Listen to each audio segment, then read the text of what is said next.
So we have a basic idea on this access specifiers. We have private, protected internal, and public. Private, we all know, accessible within the block, right?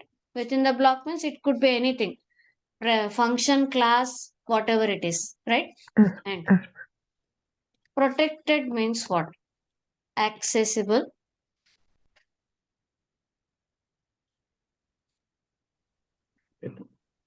in its derived class.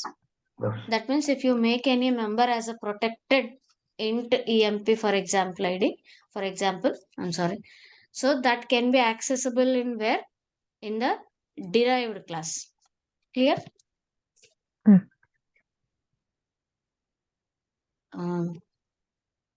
Internal also we know, accessible within the namespace. Then protected internal, accessible in its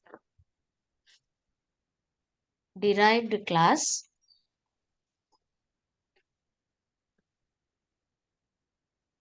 within the namespace. Clear? Then public, we know, accessible throughout the solution, or you can simply say project.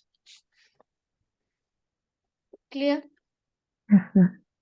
So this is about the access specifiers. So same thing I have given in a pictorial representation like this. So what is the, if it is a class member, what happens with this within the same assembly in other assemblies as well. So private, what if it is in the same class? Yes, it is accessible in all the other things. Because it is a private, it can be accessible only in the same class, not in the outside the scope of the class. So like this, I have given a pictorial representation of it. You can go through this later. Got it? Yes, ma'am. Right. Yes, ma'am.